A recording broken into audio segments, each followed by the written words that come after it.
ACB પાસેથી મળતી માહિતી મુજબ ટ્રાવેલ્સ કંપનીના માલિકે એસીબીના ડાયરેક્ટરને ફરિયાદ કરી હતી, જેમાં જણાવ્યું હતું કે તેઓના મેનેજર કાર ભાડે આપી સાગરીતો સાથે મળી કાર ગીરવે મૂકી દેતો હતો.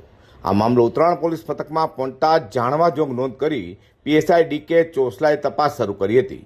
જે કેસમાં ટ્રાવેલ્સ માલિકને પીએસઆઈ ડીકે ચોસલાએ દમમારી તપાસ તેમજ ગુનો દાખલ થવામાંથી બચવું હોય તો 10 લાખ રૂપિયા આપવા પડશે તેમ કહી લાંચની માંગણી કરી હતી.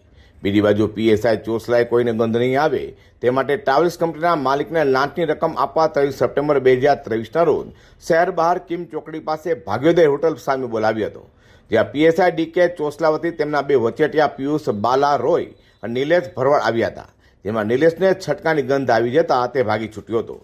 જે પિયુષને વડોદરા એસીબીની ટીમે આબાદ ઝડપી પાડ્યો હતો. ગત સપ્ટેમ્બર 2023માં એન્ટી કરપ્શન બ્યુરોમાં ફરિયાદ મળેલી કે ઉત્તરાયણ પોલીસ સ્ટેશનમાં ફરજ બજાવતા સબ ઇન્સ્પેક્ટર ડીકે ચોસલા જેઓએ પોતાના બે અન્ય વચેટિયા પ્રજાજનો મારફતે એક જાણવાજોગની તેઓ ઇન્વેસ્ટિગેશન કરી રહેલ હતા.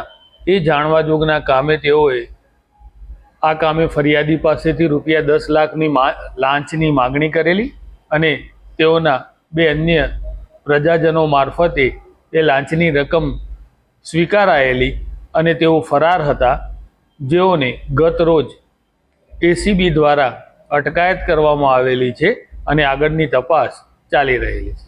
મામલો જાણવાજોગની એક તપાસ કરી રહેલ હતા અને તેઓએ ફરિયાદી પાસેથી તેઓ વિરુદ્ધ કોઈ અન્ય એક્શન નહીં લેવાના અવેજ પેટે રૂપિયા 10 લાખની માગણી કરી અને સ્વીકારેલા.